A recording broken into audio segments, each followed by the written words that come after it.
I'm just going to start this video out by saying that yes, my drawing app is still broken, which is very annoying because I very much enjoyed putting drawings in these videos, and I do want that to be a mainstay of this channel going forward.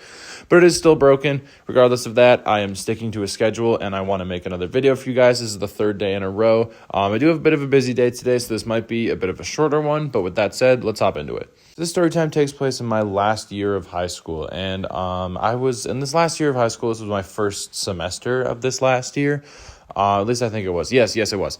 So yes, in this first semester, I was taking a French class. So fun fact about me, when I was younger, like in my earlier years of elementary school, I was actually in like French immersion, which is an option in Canada in school, where like all of your learning is in French. And like French was spoken in my house a decent amount because my dad spent a couple years living in actual France, which was funny because like French, like France French and like French from Canada are a little different depending on who you ask. So like they'd be teaching us like Canada French in school, and then I'd go home and talk to my dad and he'd speak like different French, and it was kind of a mess. It kind of messed me up. Like it made my learning a little bit behind. I had to catch up when I like in junior high, I transitioned back over to English, and that like, you know, I had to learn a lot of terms, especially in math, because all my education was in French up till that point.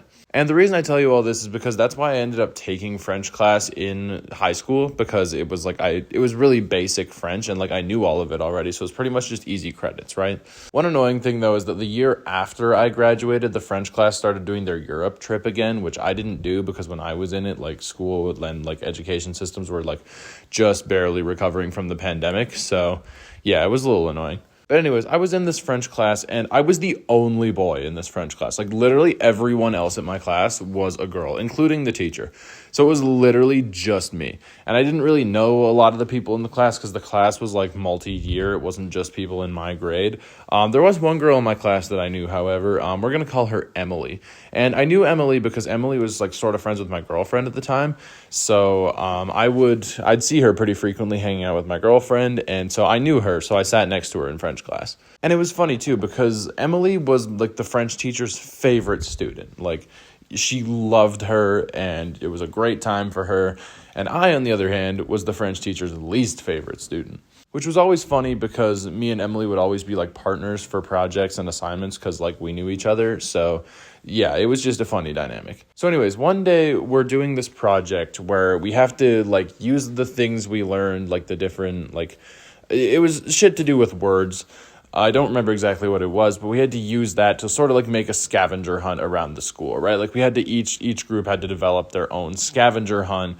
And once they were all done and completed, we'd like switch them around with other groups in the class and we'd all complete someone else's scavenger hunt. So me and Emily, we actually kind of grinded this assignment, you know, like we actually really went for it. We put a lot of effort into it. We made a pretty cool scavenger hunt, I would say. And the day finally came where we had to swap with other groups.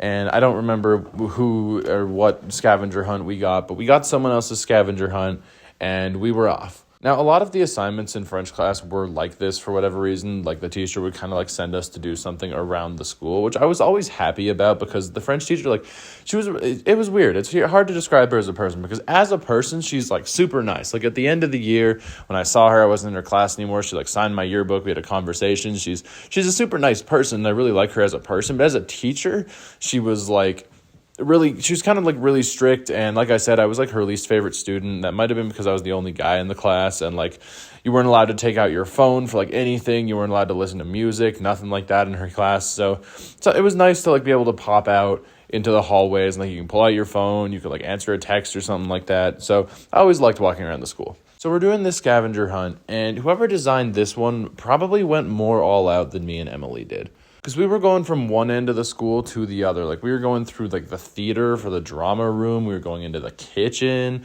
We were going into the fitness room, the gym. Like we were going everywhere, man. And now the fun thing about French is you writing things, especially if you like natively speak English like myself, does become very difficult at times because you can like conjugate something or write something how you would write it in English, but by doing that and writing it in French, it would either be like improper or sometimes it just like becomes something entirely different. So we were reading the instructions, this scavenger hunt that we were doing, and it was telling us to go like a certain direction and down a stairwell. And again, I don't remember exactly how it was written, but it was confusing us because like me and Emily both had like different interpretations of what we were supposed to do next. So long story short, after we're trying to figure it out together, we go down this hallway that leads to nothing but a stairwell. And we go down that stairwell. And this was the stairwell that led down into like the woodshop class. So we didn't know if we had to go in there. We hadn't gotten to that part of the instructions. So we go down this stairwell, right? And we get to the bottom, we see the woodshop class, and we think that's probably where we're supposed to go. Then we try and open the door into the woodshop class, and it doesn't open. And so we read the instructions, and we're like, oh, okay, no, this isn't where we're supposed to be. We got it wrong. We're supposed to go down into a different class. So let's go back up. So we try and go back up. We walk back up the stairs. We try and open the door, and the door doesn't open.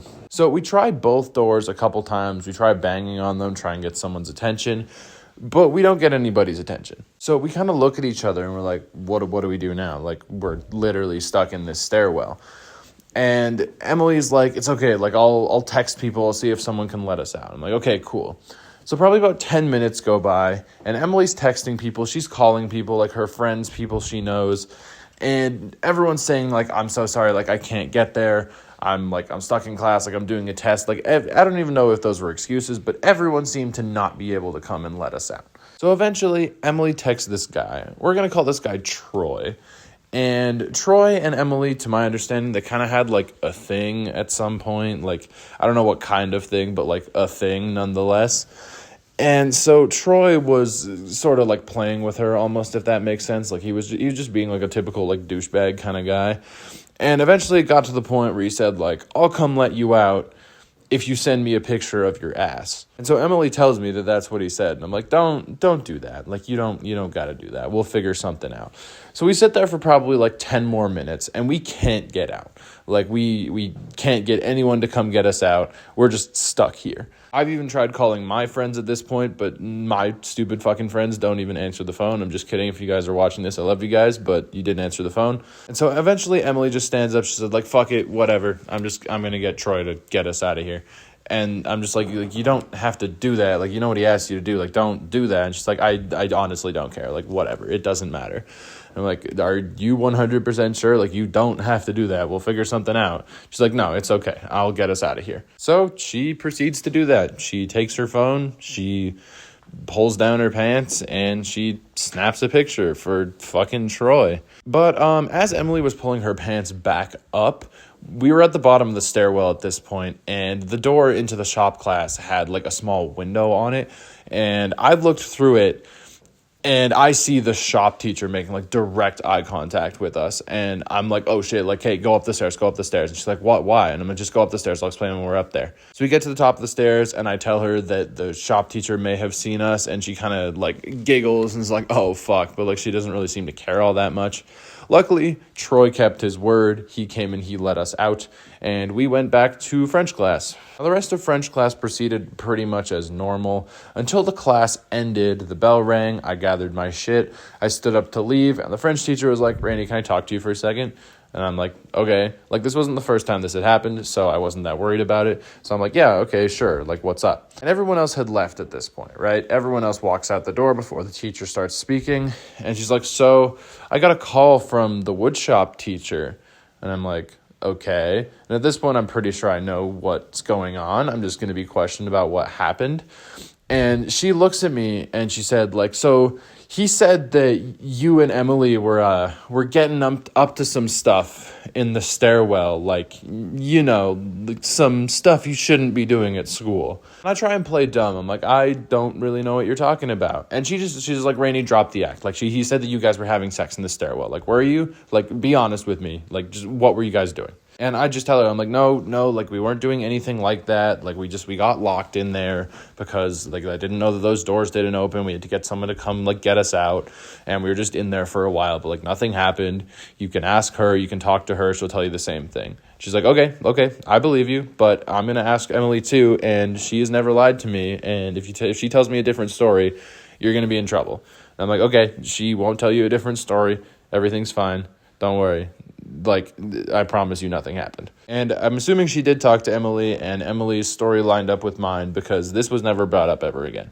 Anyways, moral of the story is, just know what stairwells in your school are going to get locked, because you don't want to get locked in a stairwell. This is not the only time I've been locked in a stairwell, and it's not the most fun experience. Anyways, you guys, thank you so much for watching. For like my 5 remaining loyal viewers who watched the last 2 videos, I love you guys so much. Thank you so much. And to anybody new watching, I love you too. Thank you for stopping by. Hope you'll come along for the ride. A lot more coming from this channel soon.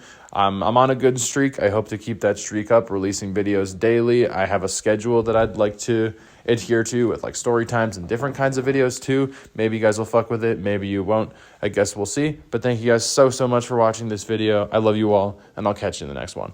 Later.